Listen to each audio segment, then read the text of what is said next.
Now to an intense day of fighting in Ukraine and Russia. Just hours after Moscow launched one of its biggest assaults on Ukrainian cities, Kyiv has attacked Russia's southern region. These are some of the latest images from some of those airstrikes. There's some damage to buildings and infrastructure, and deaths have been reported. CBC's Dominic Velitis is following this story. He joins us now. Dom, what is the latest at this point on the fighting? Well, Hillary, Ukraine has now clearly retaliated for that massive aerial assault Russia launched against several Ukrainian cities in the early hours of yesterday morning. Russia's defense ministry says its air defenses shot down 13 Ukrainian rockets over the southern Belgorod region. And as you say, a number of deaths have been reported in Belgorod city, which is the region's administrative center. According to Russian officials, 14 people were killed.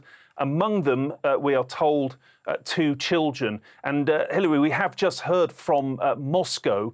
It has described this particular attack as a crime, and one it says that will not go unpunished. Russia's foreign ministry has just announced that it has requested a meeting of the UN Security Council. But this wasn't the only attack that Ukraine launched against Russia in the last 36 hours or so, Hillary. Overnight, more than 30 Ukrainian drones were also destroyed over Aryul, Kursk, Moscow and Bryansk regions, where 2 other people were reportedly killed. Hillary.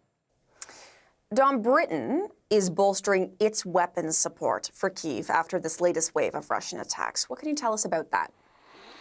Yeah, that's right. The UK is going to send more air defence missiles to Ukraine. The British Ministry of Defence here has confirmed this morning that about 200 of these particular weapons will be provided. A package that the UK Defence Minister Grant Shapps has said will send an undeniable message that Britain is committed to supporting Ukraine. Now, the missiles, which are short-range air-to-air missiles designed to be launched from aircraft, are capable of shooting down Russian drones and missiles with, I am told, incredible accuracy. They are, of course, in addition to an overall package the UK's supplied to Ukraine worth nearly $8 billion now. But, of course, this latest announcement today of these extra missiles comes at a time when questions are being asked whether Western support for Ukraine is in fact wavering. We've seen disagreements here in Europe, with Hungary blocking that $70 billion aid package earlier this month.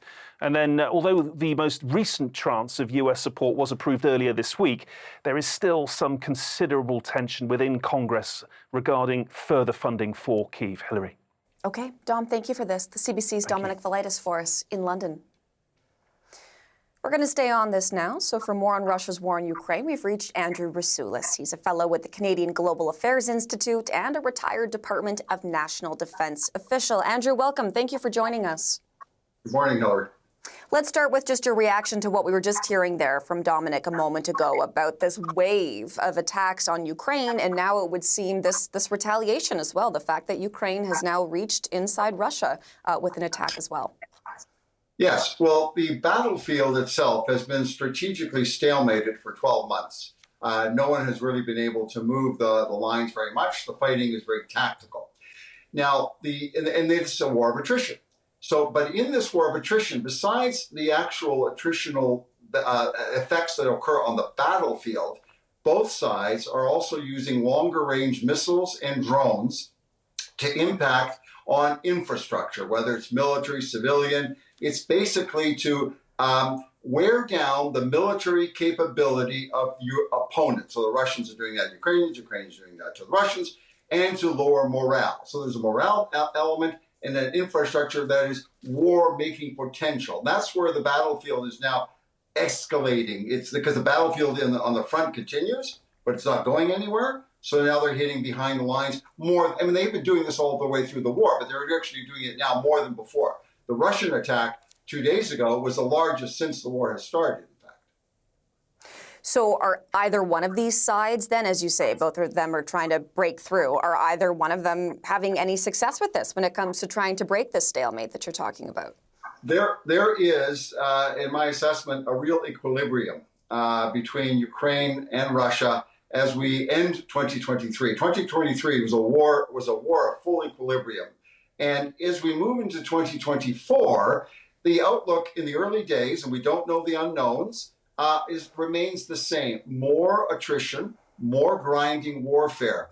Now, so where does it turn? And the part of the military equation is the people power part, I think, is the most sort of delicate one, where both sides are actually quite vulnerable. I think equipment, money, that can keep rolling in. The Russians produce theirs. They have North Korean assistance, Iranian assistance. Ukraine has Western assistance. But people, the Ukrainians must supply their own people for the army, and same with the Russians. And in this war of attrition, both sides are suffering considerably. And the question is, who may become exhausted first? And that's where I think the war may turn. Does that then potentially lead us to this question of a ceasefire? Because there have been reports in recent days, recent weeks, particularly in the American press, that maybe Russia is signaling that it's willing to talk. I don't know how much credibility do you sort of view that with? Do you think that this might lead there sometime soon, talks of a ceasefire? Inevitably, I believe it will, because all wars eventually end. And this war, as far as I can tell, will end through exhaustion, not political settlement, but military exhaustion, which will then lead to a de facto sort of a ceasefire that maybe nobody likes the political realities around that ceasefire, but they have no choice, in the sense that because of the people power equation, they cannot continue to fight. And therefore, a stalemated ceasefire will come in, a frozen conflict, if you will. And are the Russians prepared to talk? Yes, provided they get what they want.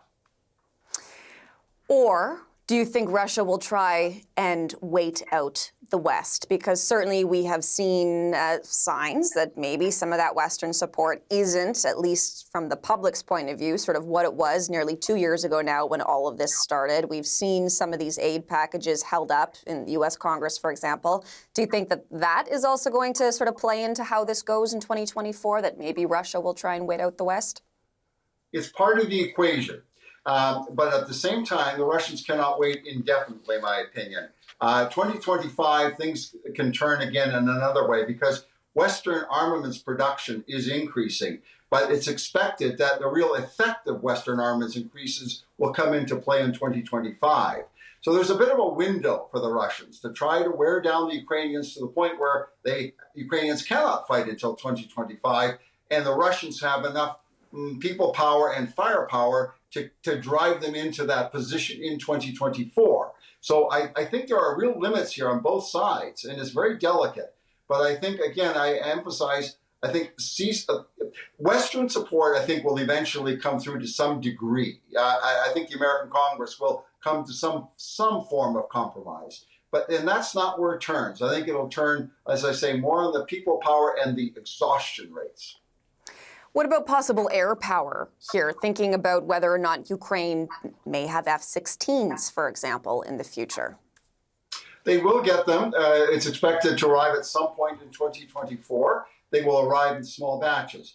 But as I have said, for all weapon systems that the West has supplied, they're good, they're qualitatively important, they are game enhancers, they are not game changers. The F-16 will enhance the Ukrainian air capability. It will not change the war. The Russians have demonstrated their ability to deal with Western armaments as they come online, and the Russians know their weak spots. They figure out ways of dealing and neutralizing them. The Russians have very good fourth-generation aircraft that can match the F-16, which is also fourth generation. The Su-35, for example, is a very good airplane, and the Russians have lots of them. Andrew, we're going to leave it there for today, but as always, we really appreciate when you come on. Thank you so much for this. You're very welcome, Hillary. Andrew Rasulis for us.